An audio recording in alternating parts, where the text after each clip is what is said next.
मीनापुर गांव के एक कोने में एक जर्जर और टूटे फूटे मकान में अजय अपने छोटे से परिवार, पत्नी सीमा और बेटी के साथ गुजर बसर करता था।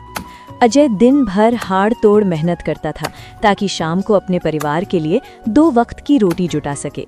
लेकिन कभी कभी किस्मत इतनी रूठ जाती थी कि घर में अन्न का एक दाना भी नहीं बचता था। माँ, मेरे पेट में बहुत दर्द हो रहा है, चूहे दौड़ रहे हैं। माँ, कृपया मुझे कुछ भी खाने को दे दो। मेरी लाडो बेटी, थोड़ा सा सब्र कर ले। डिब्बे बिल्कुल खाली पड़े हैं। तेरे पिताजी बस आते ही होंगे, वो जरूर कुछ न कुछ लेकर आएंगे। फिर मैं तेरे लिए गर्मा गर्म खाना बनाऊंगी। पक्का ना माँ? ठीक है, मैं बाहर उनका इंतजार करती हूँ। भूख से बेहाल नन्ही लाडो दरवाजे की चौखट पर बैठकर टकटकी लगाए रास्ते की ओर देख रही थी। काफी देर बाद अजय थका हारा सिर झुकाए हुए घर की तरफ आता दिखाई दिया। लाडो की आंखें चमक उठीं, लेकिन जैसे ही उसकी नजर अजय की खाली हाथों पर पड़ी, उसकी उम्मीदें कांच की तरह टूट गईं। क्या बात है बेटा, तुम इतनी उदास होके यहाँ क्यों बैठी हो? लाडो ने कोई जवाब नहीं दिया। उसकी खामोशी अजय के दिल को चीर गई। वो चुपचाप उसका हाथ पकड़कर भीतर ले आया। कहिए, राशन लाएं? चूल्हा जलाने का वक्त हो गया है। नहीं सीमा, आज भी सेठ हरीलाल ने मुझे टाल दिया। उसने मेरी पगार नहीं दी। आखिर कब तक हम यूं घुट घुट कर जिएंगे? कल से घर में झाड़ू फिर चुकी है, एक मुट्ठी अनाज नहीं है। हमारी फूल सी बच्ची कल से भूखी है। हम बड़े तो जैसे तैसे पानी पीकर पेट भर लेंगे, लेकिन इस मासूम का क्या? ये भूख कैसे बर्दाश्त करेगी? मैं मजबूर हूँ भाग्यवान, मेरे हाथ बंधे हैं, मैं क्या करूँ? आप मजबूरी का रोना छोड़िए, मुझे कुछ नहीं सुनना। आप अभी वापस जाइए और उस पत्थर दिल सेठ से अपना हक मांगिए। 2 महीने हो गए, उसने एक फूटी कौड़ी नहीं दी। उसे समझाइए कि हमारा भी पेट है, हमें भी भूख लगती है। अगर वो पैसे नहीं देगा तो हम क्या हवा खाकर जिंदा रहेंगे? मैंने बहुत मेहनतें की सीमा, लेकिन वो हर बार कोई नया बहाना बना देता है। बहाने से पेट नहीं भरता। आप जाइए, अभी जाइए। हमारी लाडो की हालत देखिए, उसकी आंखों के आंसू नहीं दिखते आपको? अपनी माँ की तल्ख बातें सुनकर और भूख की तड़प से की लाडो की आंखों से आंसू छलक पड़े। उसे रोता देख अजय का कलेजा मुंह को आ गया। मेरी गुड़िया, तुम रो क्यों रही हो? क्या हुआ? पापा, बहुत भूख लगी है, अब सहा नहीं जाता। बेटी की ये हालत देखकर अजय की आंखों में भी सैलाब उमड़ आया। उसने खुद को संभाला। बस बेटा, बस तुम रोना बंद करो। मैं वादा करता हूँ, मैं अभी जाता हूँ और तुम्हारे लिए खाना लेकर ही लौटूंगा। जल्दी आना पापा। अजय भारी कदमों से वापस अपने मालिक सेठ हरीलाल लाल की दुकान पर पहुंचा। अरे अजय, तू फिर आ गया? अभी तो तुझे भगाया था। मालिक, मुझे पैरों पर गिरवा लो, लेकिन आज मुझे खाली हाथ मत लौटाओ। मेरे घर में पिछले कई दिनों से चूल्हा नहीं जला है। मेरी नन्ही सी जान भूख से तड़प रही है। अगर आज आपने पैसे नहीं दिए तो हम सब भूखे मर जाएंगे। उफ, ये रोज का नाटक हो गया है तुम्हारा। मैंने कहा ना, दे दूंगा पैसे। तुझे मुझ पर भरोसा नहीं है क्या? क्या मैं तेरी कमाई लेकर भाग रहा हूं? नहीं मालिक, आप अन्नदाता हैं, लेकिन मुझे अभी जरूरत है। मेरी बच्ची की जान निकल रही है भूख से। भगवान के लिए थोड़ा रहम खाइए। बस बहुत हो गया। अब अगर एक शब्द और बोला तो नौकरी से हाथ धो बैठेगा। कल सुबह आना, तब हिसाब करूंगा। अभी यहां से दफा हो जा और मेरा दिमाग मत खा। निर्दयी सेठ ने अजय को वहां से भगा दिया।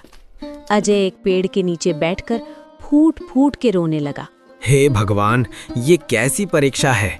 मेरी बच्ची वहाँ मेरा इंतजार कर रही है और मैं एक लाचार बाप उसके लिए एक सूखी रोटी का भी इंतजाम नहीं कर पाया। धिक्कार है मेरी ऐसी जिंदगी पर। अजय अपने आंसुओं में डूबा ही था कि तभी वहां से गुजर रही सेठ हरीलाल की पत्नी की नजर उस पर पड़ी। अजय, तुम यहाँ क्यों रो रहे हो? अरे मालकिन, आप?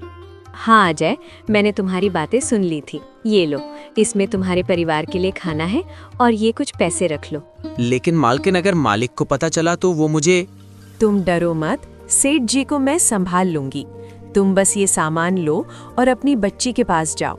मैं जानती हूँ वो तुम्हारे साथ अन्याय कर रहे हैं, जो कि पाप है, पर अभी मैं तुम्हारी इतनी ही मदद कर सकती हूँ। आप मेरे लिए भगवान बनकर आई हैं मालकिन। आपका ये एहसान मैं मरते दम तक नहीं भूलूंगा। अजय वो टिफिन और पैसे सीने से लगाकर दौड़ता हुआ घर पहुंचा। अरे ये सब कहाँ से आया? सेठ जी मान गए क्या? ये सेठ जी की पत्नी मालकिन ने दिया है। वो साक्षात देवी हैं। अजय ने सारी आप बीती सीमा को सुनाई। शुक्र है ईश्वर का, आज मेरी बच्ची भूखे पेट नहीं सोएगी। हाँ, जल्दी से लाडो को बुलाओ। तीनों एक साथ बैठकर खाना खाने लगे। भोजन का पहला निवाला मुंह में जाते ही उनके चेहरों पर सुकून आ गया। वाह, इतना स्वादिष्ट खाना मैंने आज तक नहीं खाया। लाडो को पेट भरकर खाते देख अजय के चेहरे पर एक फीकी मुस्कान आ गई।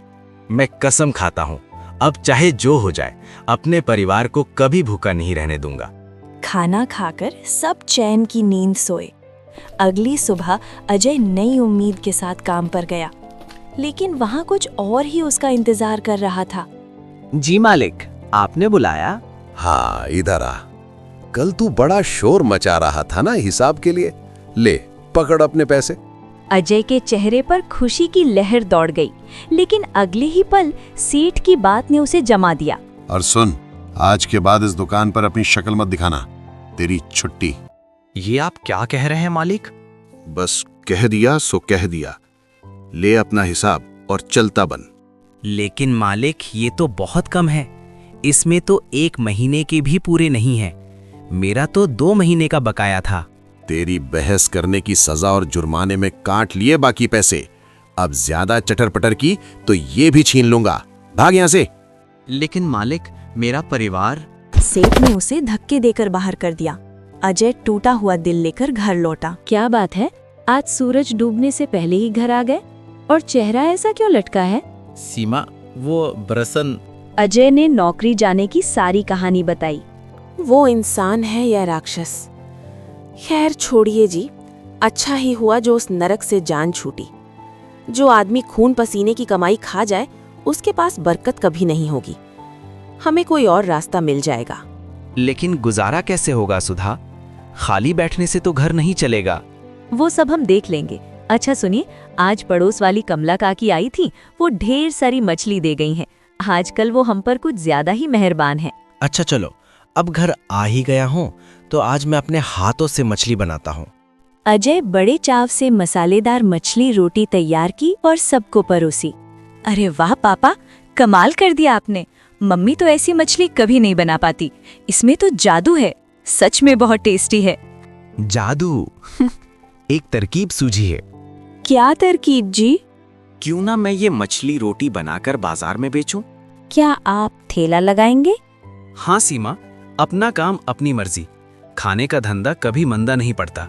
वहाँ किसी की गुलामी नहीं करनी पड़ेगी और रोज के पैसे रोज हाथ में आएंगे। अगर आपको खुद पर भरोसा है तो हम आपके साथ हैं।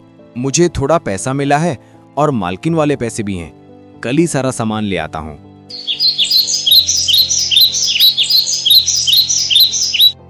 अजय ने पूरी तैयारी की और अगले ही दिन बाजार में अपना मछली रोटी का ठेला सजा लिया।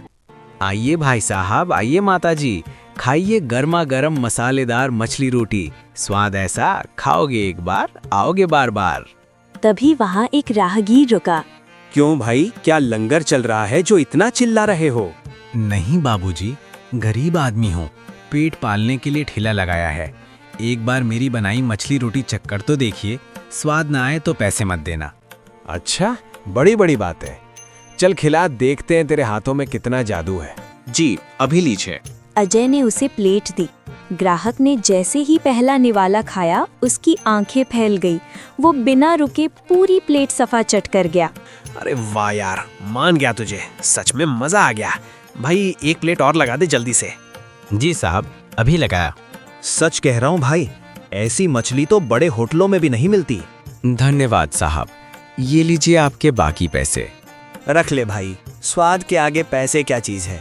उस ग्राहक की तारीफ सुनकर भीड़ जुटने लगी। पहले ही दिन अजय का सारा खाना बिक गया। वो खुशी खुशी घर लौटा। सीमा, देखो आज पहले ही दिन मेरी सारी मछली रोटी बिक गई। लोगों को बहुत पसंद आई। ये तो बहुत शुभ शुरुआत है। अब हमारे अच्छे दिन जरूर आएंगे। धीरे धीरे अजय की मछली रोटी पूरे इलाके में मशहूर हो गई। अमीर हो या गरीब, सब उसकी दुकान पर खिंचे चले आते। अजय ने दाम ही कम रखे थे ताकि कोई भूखा न जाए।